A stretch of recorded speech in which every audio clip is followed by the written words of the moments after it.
The security service of Ukraine has blown up the supports of the Kerch bridge. Their agents planted explosives on those very supports and around 5 in the morning activated the first explosive device. The underwater supports of the pillars have been severely damaged at the seabed level. 1,100 kilograms of explosives in TNT equivalent contributed to this. In fact, the bridge is in an emergency condition, the agency stated. Could Crimea be facing its own web?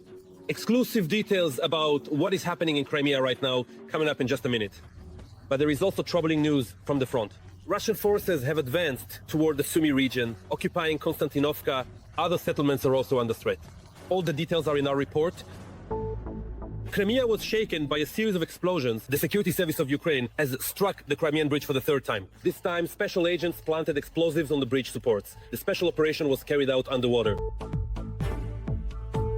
As a result, the occupiers restricted traffic for several hours. The Ministry of Defense reported that 8 drones were destroyed overnight over Russian regions and temporarily annexed Crimea.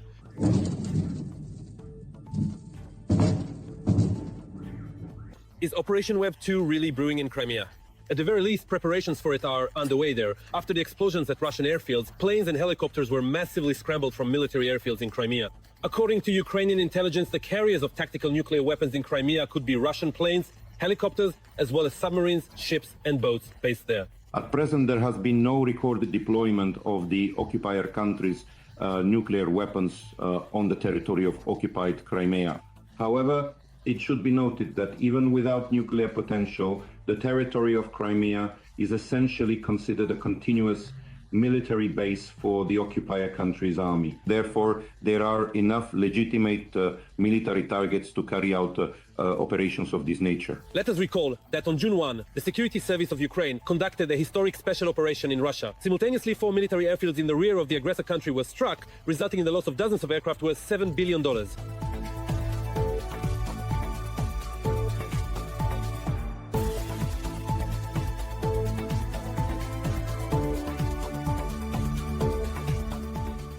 Meanwhile, Russia has published the so-called peace memorandum, which it handed over to Ukraine during the negotiations in Istanbul.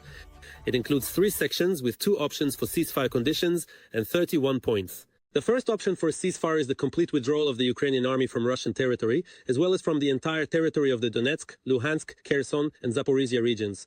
This refers to territorial concessions by Ukraine. Moreover, the Russian Federation is claiming even those areas of the Luhansk, Donetsk, Zaporizhia, and Kherson regions that are under the control of Ukraine's defense forces and which the Russian army is unable to control, meaning they cannot break through the defenses of Ukraine's forces. The Russian political leadership is clearly well aware that from a military standpoint, the objectives of occupying the territory of Donetsk region are unattainable. The second option includes provisions prohibiting the redeployment of troops, halting mobilization and the supply of foreign military aid to Kyiv, as well as initiating demobilization. Halting mobilization activities would effectively disrupt both the rotation of personnel and the replenishment of operational reserves for Ukraine's defense forces. The same situation applies to the cessation of military and military technical support from our strategic partners. That is, the Russian Federation fully understands that the ability to resume the logistical component of military technical support, if it is halted, could seriously impact the current situation directly on the front line. In addition, the document stipulates Ukraine's neutrality, its refusal to join NATO, the holding of elections, international recognition of the Donetsk, Luhansk, Kherson, and Zaporizhia regions, as well as Crimea as Russian and other such nonsense. The remaining points of the so-called memorandum from the Russian delegation on the demilitarization of Ukraine indicate that the proposals from the Ukrainian side are essentially being disregarded. Let me remind you, in the Ukrainian memorandum, the issues of demilitarization or reducing the size of the armed forces of Ukraine are specifically excluded from the negotiation process. A similar situation applies accordingly to the so-called neutral status of Ukraine. Meanwhile, the situation in the north of the Sumy region continues to worsen. The analytical project Deep State has reported that Russian occupation forces have captured Konstantinovka. Several other settlements are also under threat. At the moment, the main threat of further advancement by Russian troops in the Sumy region is their potential to establish direct control over the settlement of Yeno-Kiyivka. This settlement is the largest logistics hub for the armed forces of Ukraine. The Sumy-Yeno-Kiyivka-Suja highway, which is used for personnel rotation, delivery of ammunition, and evacuation of the wounded, including by units of the Ukrainian Defense Forces, concentrated in the Kursk and Belgorod regions, passes through this area. Meanwhile, official Washington is warning that after Operation Web, Russia may launch new strikes against Ukraine's energy system.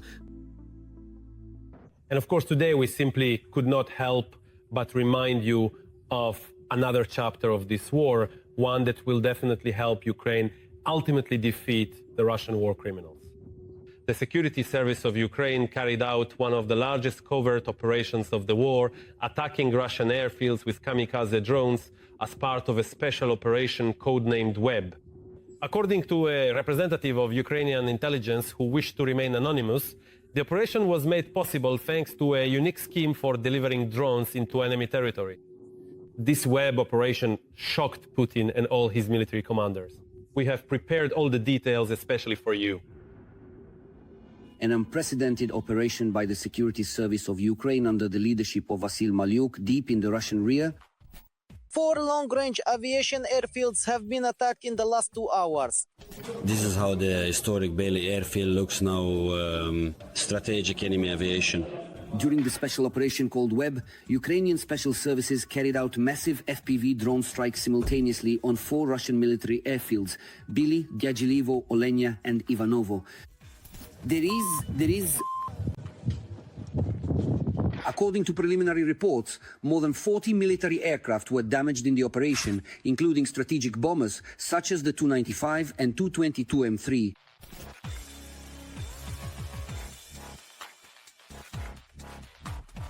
At the Ivanovo airfield, an A-50 long-range radar detection aircraft was hit by drones. Russia has literally only a handful of such aircraft. The price of this rare bird is over $300 million. There's another bang over there. Oh, look, a new explosion. Yet another entirely new one, once again. Are there still drones coming before us? A fresh drone just arrived. Look again. That's all here. They're blowing everything up. Mom. More drones. Oh. No, they're new ones. Lesha, are we going to get killed? According to preliminary data from the Ukrainian Security Service, in just a few hours, cheap FPV drones destroyed Russian aircraft worth about $7 billion. In terms of economic efficiency, Ukraine's sabotage operation on June 1, 2025 has few equals. A single FPV drone used by Ukraine can cost as little as $300 to $600.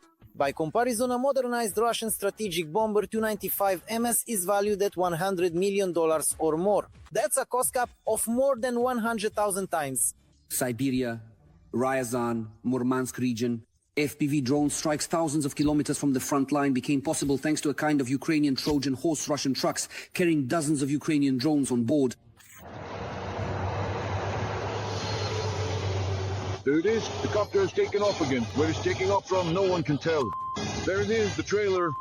Whoa, out of nowhere. Whoa. Can you believe it? Damn, look how far technology has come. We're working behind the wheel there. He's controlling it with the copter and the truck. Oh. Whoa. And that's the cops knocking it down. Can you imagine?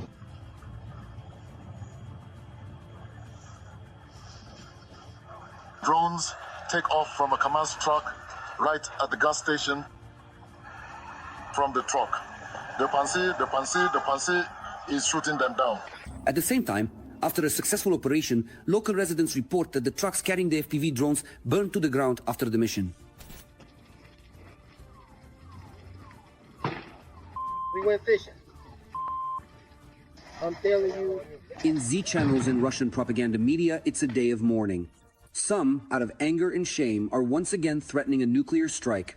Others sadly note, the first day of summer has become a black day, not only for Russian aviation, but for the entire reputation of the Russian Federation. Apparently, the losses to Russian strategic aviation are significant. Such a large-scale attack on components of the strategic nuclear arsenal, according to Russia's nuclear doctrine, could be grounds for the use of Russian nuclear weapons. What happened today is in fact a repeat of Pearl Harbor for the United States combined with September 11.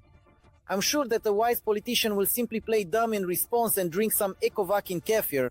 We endure. It is already clear that this brilliant operation by the Security Service of Ukraine will go down in world history. Russia's revenge for Webb and the strike on the Crimean bridge may not be limited to just Orykiv or the recent missile and drone attack. And by the way, even now, NATO is increasing the number of air defense systems in Europe fivefold because of the potential Russian threat. Meanwhile, servicemen of the 225th Separate Assault Regiment of the Ukrainian Armed Forces, with support from adjacent units, captured a Russian army company strongpoint on the territory of Kursk region. You are about to see this footage right now. Just yesterday, it was an important resistance hub. No, it's nothing but a crater.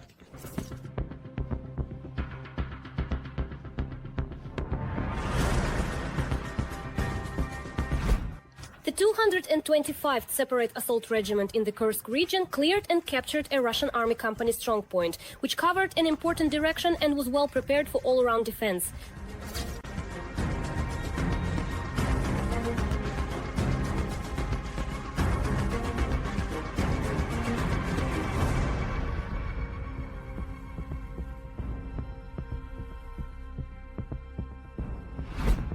After Ukraine's successful strikes on Russian aviation and the Crimean bridge, Russia didn't just react, it became enraged. For example, Medvedev is now talking about some kind of retribution. To everyone who is worried and waiting for retribution, it's normal to worry. That's a natural human trait. Retribution is inevitable. The possibility of a retaliatory response was also mentioned in the US, suggesting that Russia might strike Ukraine using ballistic missiles, including the Oreshnik.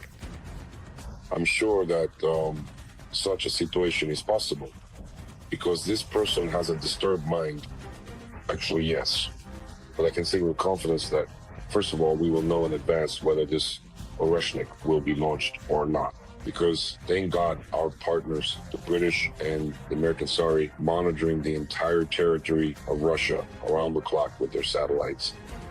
We receive timely information about any missile launches that take place from the territory of the Russian Federation.